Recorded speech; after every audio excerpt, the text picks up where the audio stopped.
বিসমিল্লাহির রহমানির রহিম। সুপ্রিয় শিক্ষার্থীবৃন্দ, welcome to Armanitola government high school online classes. কেমন আছো তোমরা? আশা করি আল্লাহর অশেষ মেহেরবানিতে পরিবারের সকলকে নিয়ে ভালো আছো, নিরাপদে আছো। আমিও আলহামদুলিল্লাহ ভালো আছি। করোনার দুঃসময়ে আমরা সবাই ঘরবন্দি হয়ে আছি। এই অবস্থায় আমরা সবাই স্বাস্থ্যবিধি মেনে চলবো এবং অবশ্যই ঘরে থাকবো।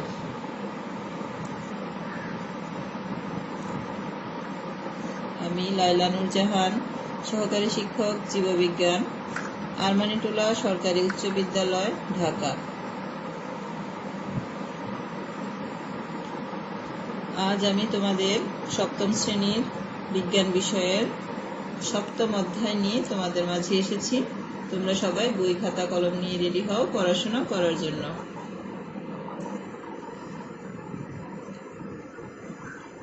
আজকে আমাদের আলোচনার বিষয় হচ্ছে কাজ, ক্ষমতা, শক্তি, শক্তির রূপ, শক্তির রূপান্তর এবং শক্তির সংরক্ষণশীলতা। শিখনফল।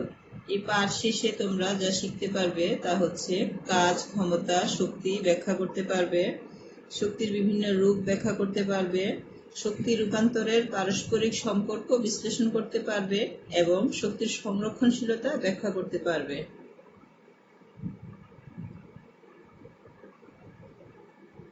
পাঠ উপস্থাপন। এখন আসো আমরা মূল পাঠে চলে যাই। প্রথমেই আমরা কাজ, ক্ষমতা, শক্তি নিয়ে আলোচনা করব। প্রথমে আমরা নিচের চিত্রগুলির দিকে লক্ষ্য করি। এখানে কি দেখা যাচ্ছে? প্রথম ছবিতে একজন শিক্ষার্থী পড়ছে। আসলে সে কি কোনো কাজ করছে? দ্বিতীয় ছবিতে যে ফুটবল খেলছে সে কি কোনো কাজ করছে? আর তৃতীয় ছবিতে যে মাথায় বোঝা নিয়ে দাঁড়িয়ে সে কি কোনো কাজ করছে? সাধারণ অর্থে আমাদের কাছে উপরের প্রত্যেকটি উদাহরণকেই কাজ বলে মনে হচ্ছে, কিন্তু বিজ্ঞানের ভাষায় কাজের একটি সুনির্দিষ্ট অর্থ আছে। সহজ কথায় কাজ তখনই হবে যখন কোনো বস্তুর উপর বল প্রয়োগে তার অবস্থানের পরিবর্তন হবে। তাহলে উপরের উদাহরণ থেকে কি দেখা যায়? যে শিক্ষার্থী পড়ছে তার কোনো অবস্থার পরিবর্তন হচ্ছে না, বা যে মাথায় বোঝা নিয়ে দাঁড়িয়ে আছে তারও কোনো অবস্থানের পরিবর্তন হচ্ছে না। ফলে বিজ্ঞানের ভাষায় এই দুই ক্ষেত্রে কোনো কাজ সংগঠিত হচ্ছে না। এখানে যে ফুটবল খেলছে তার অবস্থার পরিবর্তন হচ্ছে, ফলে সে কাজ করছে। তাহলে আমরা কি বলতে পারি? বিজ্ঞানের ভাষায় বলতে পারি, কোনো বস্তুর উপর বল প্রয়োগ করে বস্তুটিকে বলের দিকে এক স্থান থেকে অন্য স্থানে সরানো হলে কাজ সম্পন্ন হয়। কাজের সাথে দুইটি বিষয় সম্পর্কযুক্ত, একটি হলো বল আর অপরটি হলো বস্তুর অবস্থানের পরিবর্তন। তাহলে বিজ্ঞানের ভাষায় কাজ হলো বল ও বস্তু কর্তৃক বলের দিকে অতিক্রান্ত দূরত্বের গুণফল। একজন রিক্সা চালক রিক্সা চালিয়ে এক স্থান থেকে অন্য স্থানে যেতে কাজ করতে হয়। ধরা যাক একই দূরত্বে যেতে একজন রিক্সা চালকের 10 মিনিট লেগেছে, আবার অন্যজনের লেগেছে 15 মিনিট। এখানে দুইজনের মধ্যে কাজ করার হার বেশি কার? তাড়াতাড়ি কাজ করার সাথে ক্ষমতা ব্যাপারটি জড়িত। কোনো কাজ কে কত তাড়াতাড়ি করতে পারে তা দিয়ে তার ক্ষমতা বোঝা যায়। তাহলে যে রিক্সা চালকের কোনো জায়গায় যেতে সময় কম লাগে তার ক্ষমতা বেশি। অর্থাৎ আমরা ক্ষমতা পাই মোট কাজকে মোট সময় দিয়ে ভাগ করে। কাজের সাথে সংশ্লিষ্ট আরেকটি ব্যাপার দেখা যাক। দুইজন শিক্ষার্থী সিদ্ধান্ত নিল যে তারা স্কুলের খেলার মাঠটিকে মোট 5 বার প্রদক্ষিণ করবে। শুরু করার কিছুক্ষণ পর দেখা গেল একজন 2 বার প্রদক্ষিণ করে বসে পড়ল, আরেকজন 5 বারই প্রদক্ষিণ করলো। এখানে আমরা কাজ করার সামর্থ্যকে বিবেচনা করব। এদের মধ্যে যে 2 বার প্রদক্ষিণ করার পর বসে পড়ল সে কাজ করার সামর্থ্য ফুরিয়ে ফেলল, আর যে 5 বারই প্রদক্ষিণ করলো তার কাজ করার সামর্থ্য অনেক বেশি। তাহলে বিজ্ঞানের ভাষায় কাজ করার এই সামর্থ্যকেই বলা হয় শক্তি। তাহলে এখানে কি দেখা যাচ্ছে? কাজের সাথে শক্তি সরাসরি সম্পর্কযুক্ত। শক্তি ও কাজ মূলত ভিন্ন কিছু নয়। কাজ করার জন্যই প্রয়োজন হয় শক্তি। যার যত বেশি শক্তি সে তত বেশি কাজ করতে পারে। এই কাজ এর পরিমাণ দিয়েই শক্তিকে পরিমাপ করা হয়। কাজের এককই হলো শক্তির একক, আর শক্তির একক হচ্ছে জুল।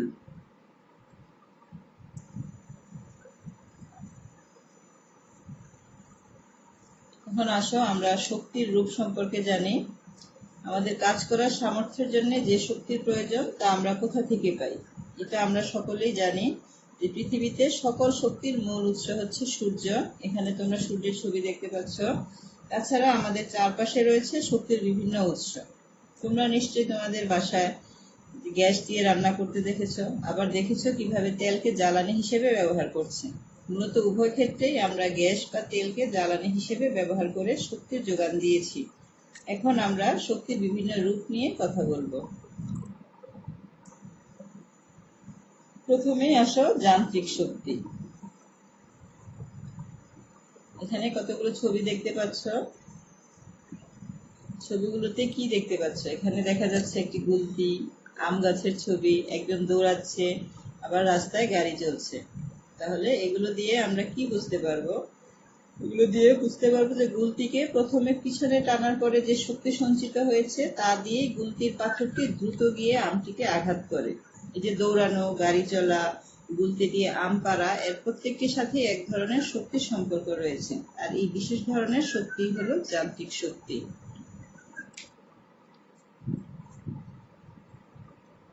এখন আসো আমরা রাসায়নিক শক্তি সম্পর্কে আলোচনা করব। নিচে আরো কিছু ছবি দেখতে পাচ্ছ। এখানে আছে একটি radio, torch light, gas cylinder, কাঠ, কয়লা, আর একটি হচ্ছে পেট্রোল। তাহলে খাদ্য বা জ্বালানিতে যে শক্তি জমা থাকে তাকে রাসায়নিক শক্তি বলা হয়। আমাদের দেহের জন্য প্রয়োজনীয় তাপ ও গতি শক্তি আমরা খাদ্যে সঞ্চিত রাসায়নিক শক্তি থেকে শ্বসনের মাধ্যমে পেয়ে থাকি। যে পেট্রোল, গ্যাস, কাঠ, কয়লা ইত্যাদি সবকিছুরই রয়েছে রাসায়নিক শক্তি। আমরা টর্চ লাইট বা রেডিওতে যে ব্যাটারি ব্যবহার করি তার মধ্যেও রয়েছে রাসায়নিক শক্তি।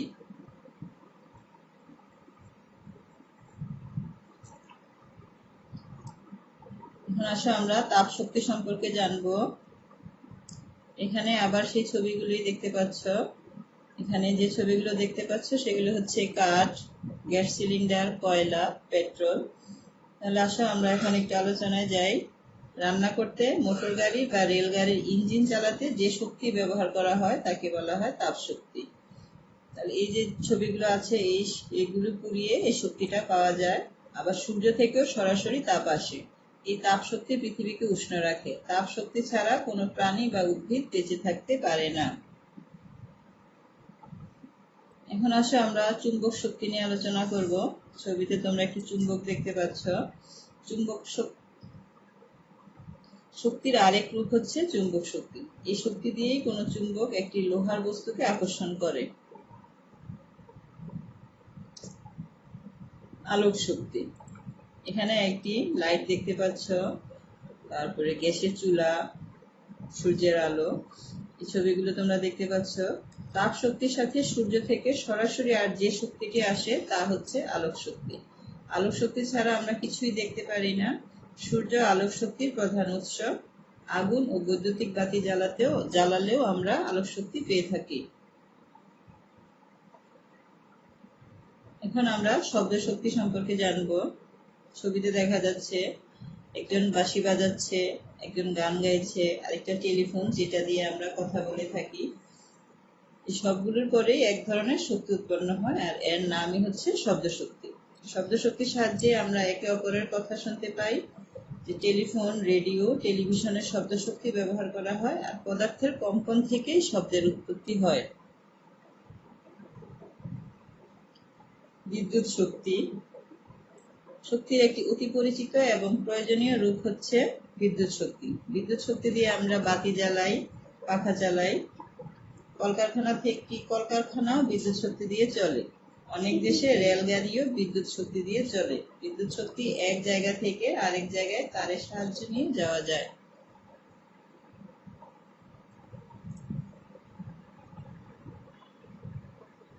এখন আমরা পারমাণবিক শক্তি সম্পর্কে জানব।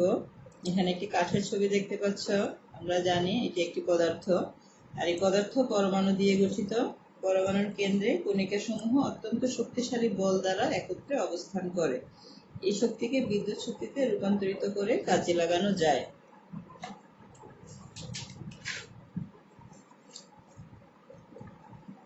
এখন আমরা শক্তির রূপান্তর সম্পর্কে আলোচনা করব।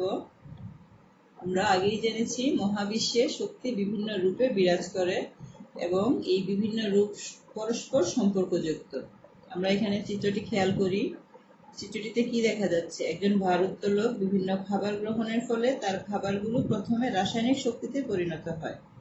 পরবর্তীতে তিনি যখন ভারটিকে উঠাতে চেষ্টা করছেন তখন সঞ্চিত রাসায়নিক শক্তি গতিশক্তিতে পরিবর্তিত হতে থাকে। এরপর তিনি যখন ক্রমশ ভারটিকে মাথায় তুলছেন তার গতিশক্তি ক্রমশ স্থিতিশক্তিতে পরিণত হতে থাকে। আবার যখন তিনি ভারটিকে নিচে ফেলে দিচ্ছেন তখন স্থিতিশক্তি গতি, শব্দ ও তাপ শক্তিতে রূপান্তরিত হয়েছে।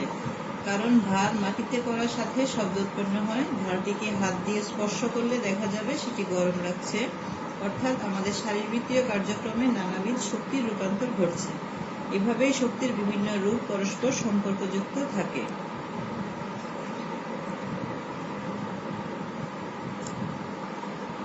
এখন আমরা শক্তির রূপান্তরের উদাহরণ সম্পর্কে জানবো। শক্তি রূপান্তরের উদাহরণ অনেকগুলো হয়ে থাকে।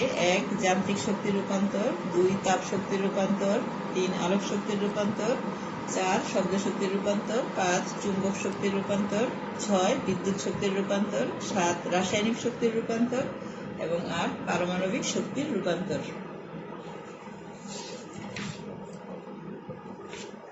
শক্তির সংরক্ষণশীলতা। এখানে দুটি ছবি দেখতে পাচ্ছ, একটি টেনিস বল আর একটি হচ্ছে টেনিস বল উপরের দিকে ছুঁড়ে মারছে। তাহলে কি দেখছো এখানে? টেনিস বলটি একটি নির্দিষ্ট উচ্চতায় ওঠার পর এটি আবার নিচের দিকে নামতে থাকবে। এখানে টেনিস বলটি উপরে উঠতে থাকার সময় এর গতিশক্তি কমতে থাকে এবং স্থিতিশক্তি বাড়তে থাকে। যখন এর গতিশক্তি শূন্য হয়ে যায় তখন এটি পুনরায় এর মধ্যে স্থিতিশক্তির কারণে নিচে নামতে থাকে।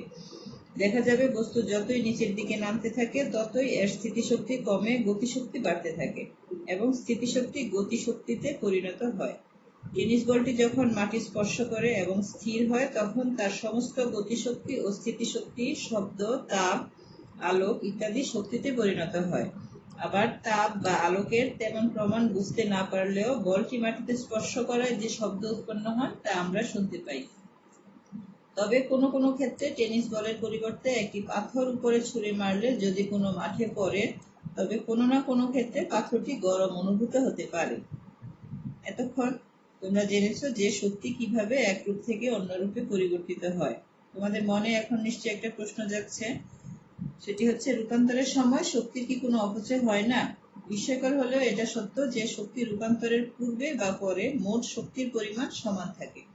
প্রকৃতপক্ষে আমরা কোনো নতুন শক্তির সৃষ্টি করতে পারি না এবং ধ্বংসও করতে পারি না। অর্থাৎ বিশ্বের সামগ্রিক শক্তির কোনো তারতম্য ঘটে না।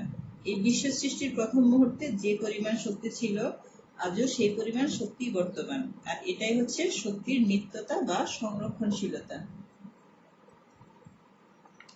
আজ তাহলে এ পর্যন্তই। আশা করছি সবাই ক্লাসটি মনোযোগ দিয়ে দেখেছো। Thanks for you watching. সবাই ভালো থাকবে, ঘরে থাকবে, নিরাপদে থাকবে এবং অবশ্যই স্বাস্থ্যবিধি মেনে চলবে। সবাইকে ধন্যবাদ জানিয়ে বিদায় নিচ্ছি। আল্লাহ হাফেজ।